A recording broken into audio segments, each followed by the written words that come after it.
They told me for years there was no money in podcasting. Well, they were all wrong. All right, so let's read over that. Let's read over that resume again. Let's go point by point. Tracking criminals on the dark web.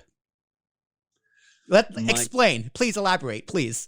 My graduate work was in cryptography. Now, that's a branch of mathematics that does secret codes. It's what the NSA and CIA does. Mm-hmm. It's also what you use every time you enter your credit card and say, well, I don't have to worry, it's safe. Right. It's because people in my field created ways to save you and secure your data.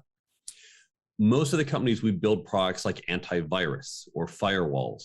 In this particular case, there's a company that was more proactive. So we were doing intelligence gathering on the dark web, and we had to go out and find out who are the bad guys, the terrorists, the cyber criminals. Who are they? Because they don't want to be found. Right. What are they trying to do? When, where, how are they doing this? And we would do that intelligence gathering and then take that data and sell it to companies and government organizations. I'm sure you made a lot of money selling that stuff to government. Government certainly. Government always pays. They write big checks. They yeah. That's the thing about government contracts. They always pay. So is this more like Silk Road or more cyber crimes? Because Silk Road was essentially just Amazon without limits. Well, it's all of the above, because if on Silk Road they are selling credit cards, Mm-hmm. if they are selling human trafficking, that wasn't one of our bigger areas, but there are illegal things being sold online. There are people gathering to plan illegal activities online.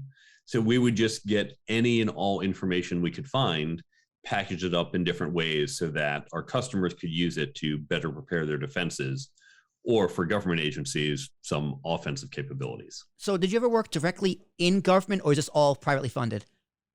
I have never been directly employed by the government, although the government has funded certain research I've done while at university and other employers. Yeah, it's the difference of working with the government and working for the government. Like, the government doesn't pay you to work for them. The government's paying you for a service. Exactly. Right. Less red tape that way. Yeah, no, that's very important to distinguish. Yeah, I'm sure we could do a lot on the dark web. So, like, because the dark web, even like, scammers, hackers, they're always 5 steps ahead, no matter what you do. Like, when LimeWire was on the way of going down, the Pirate Bay was already up 3 months prior. So, like, how do you keep up with online criminals? Because it's very, very hard, and they're very, very smart.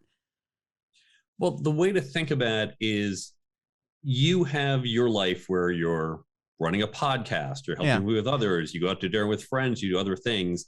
Worrying about your online privacy, worrying about your home safety, that is, let's say, 1% of your time. But for a criminal, that's their full-time job. How do I break into your house? How do I get your online information? So they're spending a lot more resources on it, their own resources, than you are. Now, thankfully, there are tools put out. There are locks for your door. There are alarm companies. And of course, we have digital versions of that as well from companies who recognize you don't want to spend a lot of time on it. So they try to automate as much as they can for you.